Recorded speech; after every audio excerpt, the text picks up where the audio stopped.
Le Chevalier des Neiges, released The Night of the Snow or The Night of the Snows in English, is a French dark fantasy film written, directed, and edited by Georges Méliès. Released in 1913, it also stars Méliès as the demon Belphegor, with the rest of the cast going uncredited, as was fairly common at the time. At almost 16 minutes, it's silent, and I would classify it as appropriate for ages 7 and up due to some very mild violence, the suggestion of the death penalty, and potentially frightening imagery.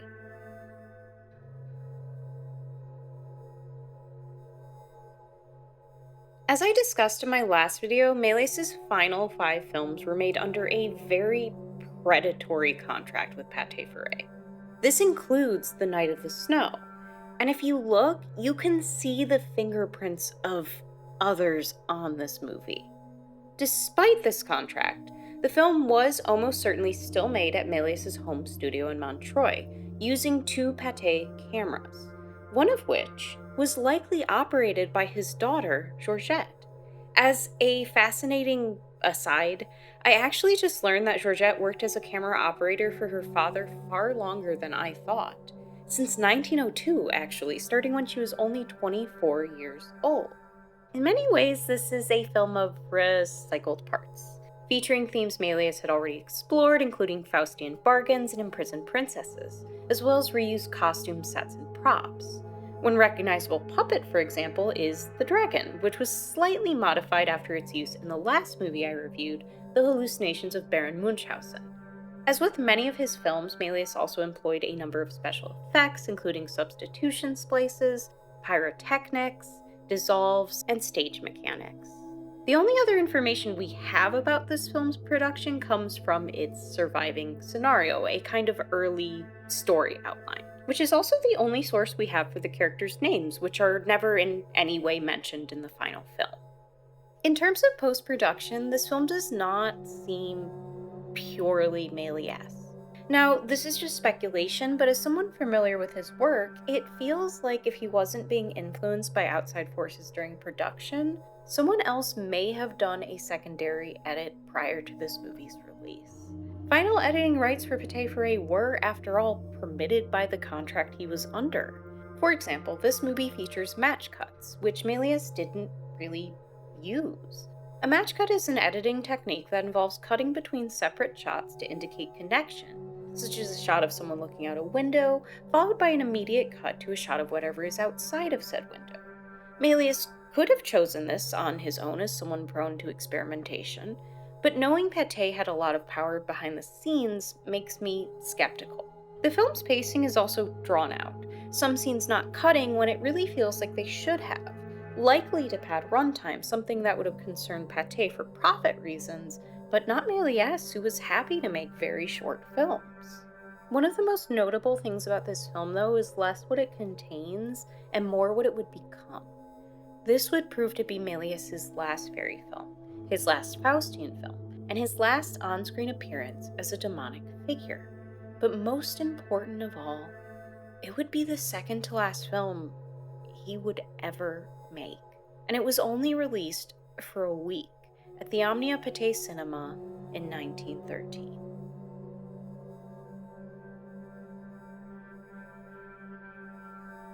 When it's announced that Princess Azarine is betrothed to the Knight of the Snow, a pretender for the throne, Baron Hugh le Cruel arrives, demanding she be pledged to him instead. After being defeated in a duel, le Cruel hires a wizard to summon the forces of hell to abduct and imprison the princess. With the aid of an enchanted rose, the Knight of the Snow must now embark on a quest to save her.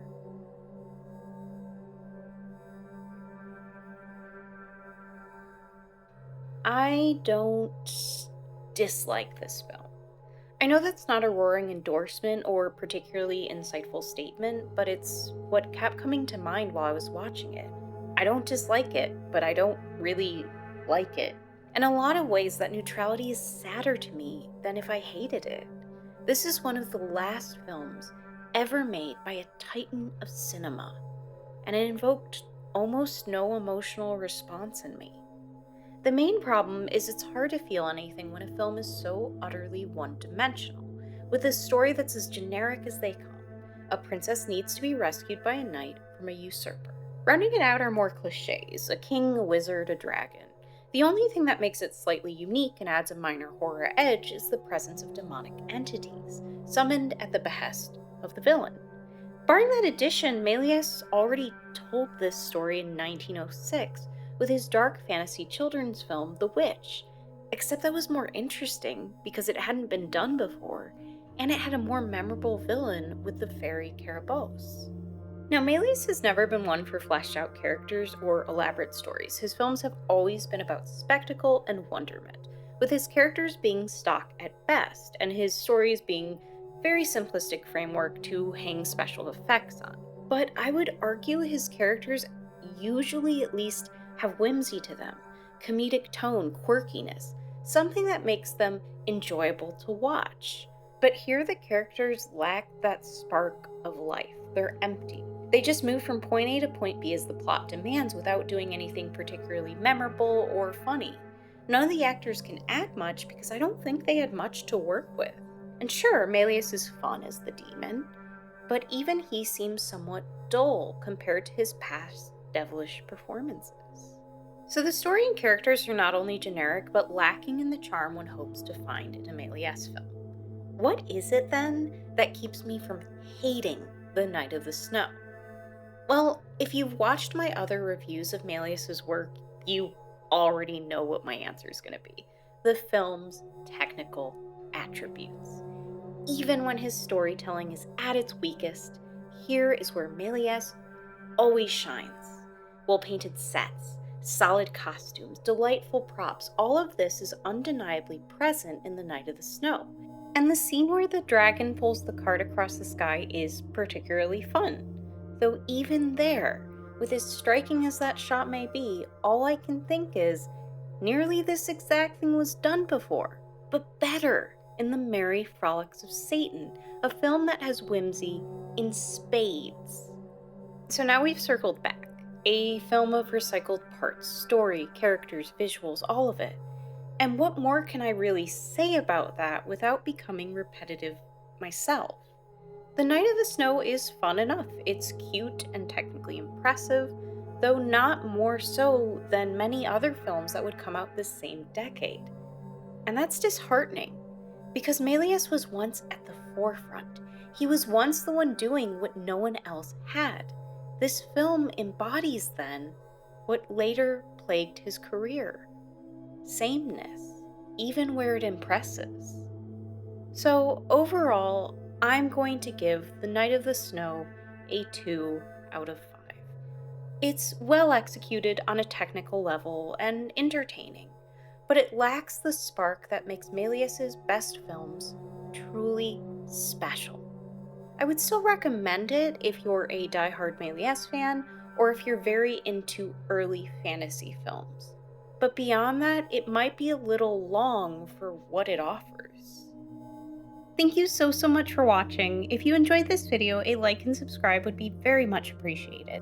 And if you like what I do and want to support me, links to my Patreon and Ko-fi are in the description. I'm currently working on my PhD, so every dollar helps.